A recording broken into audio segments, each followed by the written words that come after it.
आज आपको हिंदी व्याकरण में वाच्य से संबंधित जानकारी देंगे। इससे पूर्व आपको वाक्य के बारे में जानकारी दे चुके हैं और उसका अभ्यास आप कर रहे होंगे और नियमों को याद कर चुके होंगे। आज चलते हैं वाच्य। वाच्य क्या चीज़ है? वाच्य किसे कहते हैं, इसके कितने भेद होते हैं? अब वाच्य क्या चीज़ है इसे जाने, ठीक से समझे। क्रिया के जिस रूप से यह ज्ञात होता है कि क्रिया द्वारा किए गए विधान का केंद्र बिंदु कर्ता है, यानी क्रिया के जिस रूप से यह पता चलता है कि क्रिया द्वारा जो किया गया विधान है उसका केंद्र बिंदु जो है कर्ता है, कर्म है या भाव है, उसे वाच्य कहते हैं। यानी क्रिया के जिस रूप से यह ज्ञात होता है कि क्रिया द्वारा किए गए जो भी विधान का केंद्र बिंदु है वह कर्ता है, कर्म है या भाव है, तो इस प्रक्रिया को कहते हैं वाच्य। वाच्य के मुख्य रूप से दो भेद होते हैं। कितने होते हैं? दो होते हैं। पहला है कर्तृवाच्य। कर्तृवाच्य जिस वाक्य में कर्ता प्रमुख होता है वहाँ कर्तृवाच्य होता है। कर्ता की जहाँ प्रमुखता होगी, जैसे मोहन खाता है, खाने का काम कौन कर रहा है? मोहन कर रहा है। गायें दूध देती हैं, दूध देने वाली कौन है? गाय है। तो इसमें जो है कर्ता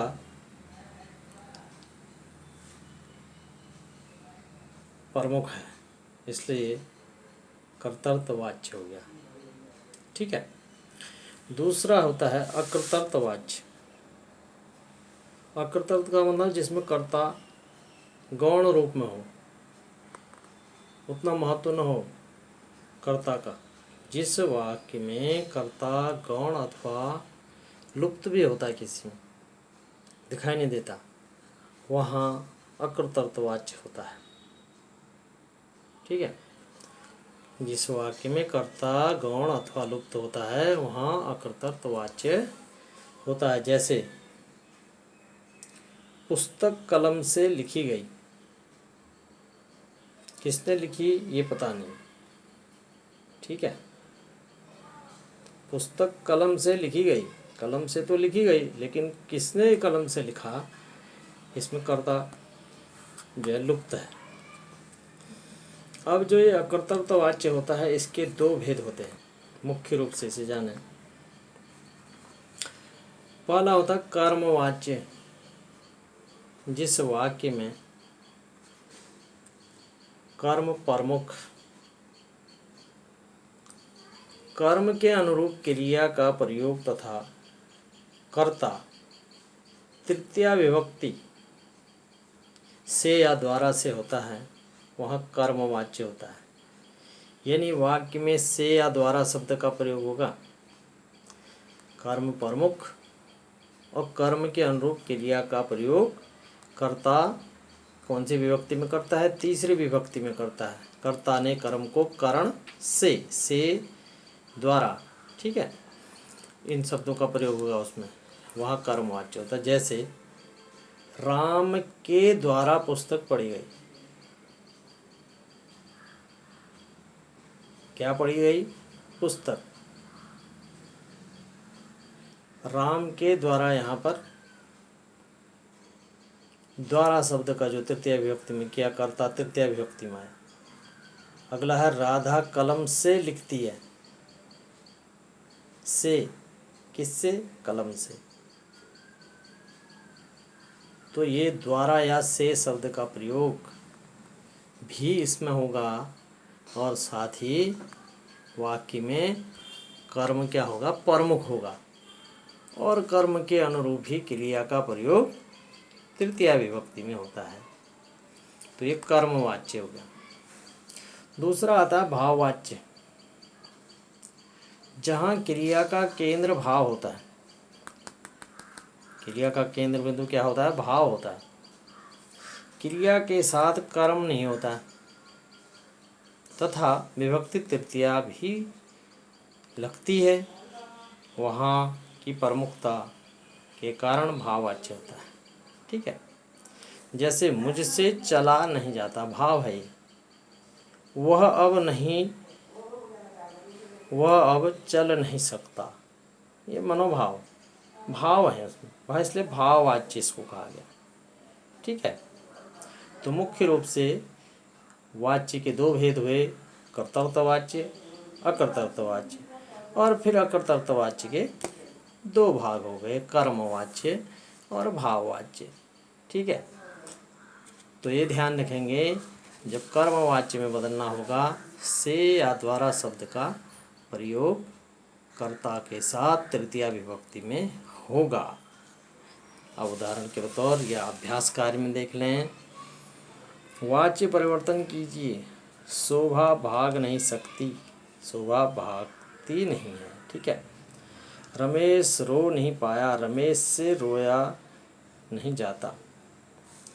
भाववाच्य में बदलना, पक्षी उड़ते हैं, पक्षियों द्वारा उड़ा जाता। कमल नहीं सोता, कमल से सोया नहीं जाता। कर्मवाच्य में बदलना है, रतन फूल तोड़ता है, रतन द्वारा फूल तोड़ा जाता है। रेखा ने पुस्तक पढ़ी, रेखा द्वारा पुस्तक पढ़ी गई। ऐसे अगला है 5वां सवाल, कर्तव्यवाच्य में बदलिए। लड़कों से रोया जाएगा, लड़के रोएंगे। राम से पढ़ा नहीं जाता, राम नहीं पढ़ता। अब वाच्य का नाम बताना है। रात भर कैसे सोया जाएगा, ये भाववाच्य है, भावना। राधा द्वारा पत्र लिखा गया, एक कर्मवाच्य है। तो इस प्रकार से आपका ये वाच्य से संबंधित जानकारी हो गई। इसमें 5 छोटे छोटे प्रश्न दिए हैं।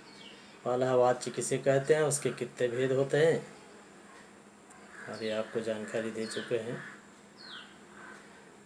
ठीक है, कर्मवाच्य भाववाच्य तक, यहाँ तक। उसके बाद फिर इसका अभ्यास है। दूसरा सवाल है, वाच्य परिवर्तन कीजिए। तीसरा प्रश्न है, भाव वाच्य में बदलिए। और चौथा है, कर्मवाच्य में बदलिए। अब 5वां है, कर्तव्यवाच्य में बदलें। छठा है, वाच्य का नाम लिखिए। तो ये अभ्यास के प्रश्न हैं, 3, 5, 3, 4, 5, और एक पाठ से संबंधित है। इस प्रकार से आप यह कार्य पूर्ण कर लेंगे और इन्हें याद भी कर लेंगे। इसी के साथ यह समाप्त भी होता है। धन्यवाद।